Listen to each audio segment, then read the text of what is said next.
بسم اللہ الرحمن الرحیم۔ کام دو نہیں کرنے، قرآن بھی یہی کہتا ہے، کربلا بھی یہی کہتی ہے، یا حسینی بننا ہے یا یزیدی بننا، تیسرا راستہ شریعت میں ہے ہی۔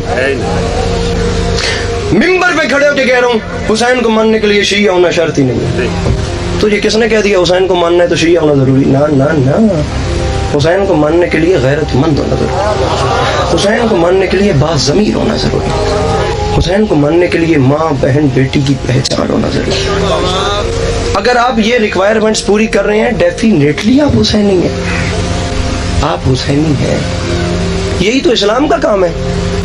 بات دنیا میں جی مشہور کر دی اسلام مسلمانوں کے نام لگا کے، آج کل جو کام مسلمان کرتے پھر رہے ہیں، جی اسلام تو مسلمانوں کا ہے، اسلام کا مسلمانوں کا ہے، مسلمان اسلام کے ہیں۔ اسلام کو مسلمانوں کے لیے تھوڑی آیا تھا، اسلام تو انسانیت کے لیے آیا تھا۔ ارے جس نے اسے فالو کیا وہ مسلمان کہلایا۔ اسلام کہتا ہے غریب کا آسرا بنو، اسلام کہتا ہے بیوہ کے سر پہ چادر دو، اسلام کہتا ہے یتیم کے سر پہ ہاتھ رکھو، اسلام کہتا ہے پیاسے کو پانی پلاؤ، اسلام کہتا ہے مظلوم کی مدد کرو۔ اب جو بندہ یہ کام کر رہا ہے وہ اسلام پہ چل رہا ہے۔ جو لوگ بیچارے کردار کی بیماریوں میں الجھے ہوئے تھے، ذہنی بیماریوں میں الجھے ہوئے تھے، ذہنی طور پہ جو مفلوج تھے، جو اپنے ہی بھائی کا لہو پی رہے تھے، جو بیچارے لوگ اپنی بیٹی گھر میں آتی گئی بیٹی جیسی رحمت کو زندہ جا کے دفن کر رہے ہیں، ایسے آدمیوں کو انسان بنانے کے لیے تو اسلام آیا تھا۔ ایسے بیمار لوگوں کو شفایاب کرنے کے لیے اسلام آیا تھا، اور وہ ایسے بیمار لوگ تھے کہ اسلام کی دوا پی کے ایسے شفایاب ہوئے، ایسے شفایاب ہوئے، ایسے شفایاب ہوئے کہ پہلے ایک دوسرے کا لہو پی رہے تھے، اسلام کی دوا پانے کے بعد ایسے شفایاب ہوئے کہ وقت جماعت ایک کے قدموں میں دوسرے کا سر تھا۔ دنیا میں جب کوئی دوا بنتی ہے تو کسی مذہب کے لیے نہیں بنتی، دوا انسانیت کے لیے بنتی ہے۔ مجھے دنیا کو کوئی بڑے سے بڑا مفتی اعلان کر کے بتا دے جی پیناڈول صرف سنی کھا سکتے، صرف شیعہ کھا سکتے، صرف پاکستان والے کھا سکتے، دوا انسانیت کے لیے بنتی۔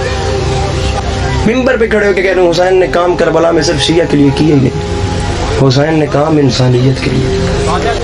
اب یہ بیچارے ہم لوگوں کی مجبوری ہے نا، ہم لوگوں نے کربلا سے رونا لیا، ہم نے کربلا کے ایجنڈے کو نہیں پڑھا، ہم نے کربلا کا ایجنڈا نہیں پڑھا کہ امام حسین نے کربلا میں کیا کیا ہے۔ صرف تیرے رونے کے لیے حسین نے جوان بیٹا قربان کیا؟ ارے رونا تو ہے، ہم یہ کیوں بھول گئے ہیں کہ کربلا آخر تھی کیا؟ یہاں اکبر کی لاش پڑی ہے، وہاں عباس کی لاش پڑی ہے، درمیان میں حسین فرما رہے ہیں اللہ اکبر، اسے کربلا کہتے ہیں۔ شاید کنیزان سیدہ زہرا کی نظر میں اب پردے کی ویلیو نہ بچی ہو، شاید علی اکبر کے غلاموں میں جوانی کی وہ اہمیت نہ رہی ہو کہ یہ کتنی ضروری اور کتنی قیمتی ہے تیری، شاید بوڑھے لوگوں میں وہ حبیب ابن مظاہر والا دل نہ رہا ہو، لیکن کربلا صرف تیرے رونے کے لیے آباد نہیں ہے۔ کربلا کے میدان میں جانتے ہو حسین نے اکبر جیسے بیٹے کو میدان کیوں بھیجا تھا؟ فرمایا تھا تم پڑھتے ہو رسول کا کلمہ، اور یاد رکھنا رسول کی ایک شبیہ ابھی بھی میرے پاس موجود ہے، قیامت کے دن یہ نہ کہنا کہ ہمیں پتہ نہیں تھا۔ یہ دیکھنا خدا کا واسطہ ایک ہو جائے، یہ پروٹوکولز چھوڑ دو مولا کا واسطہ، اس فرش شہزاد سے یار کچھ لے کے چلے جاؤ، یہ کمپٹیشن ختم کر دو کہ کس نے بڑی پڑھی ہے کس نے چھوٹی پڑھی ہے۔ ہر بندہ اگر فرش اعضاء پہ بیٹھنے والا اور ممبر پہ کھڑے ہونے والا صرف 5 سیکنڈ کے لیے اپنی آنکھیں بند کر کے صرف اتنا سوچ دینا کہ امام زمانہ علیہ السلام مجھے دیکھ رہے ہیں، صرف اتنا سوچ لے کہ میرے بارے میں مولا کی مجھ پہ نظر ہے۔ آپ کو پتہ ہے میرے امام ابھی بھی جو خون روتے ہیں وہ 2 وجوہات سے روتے ہیں،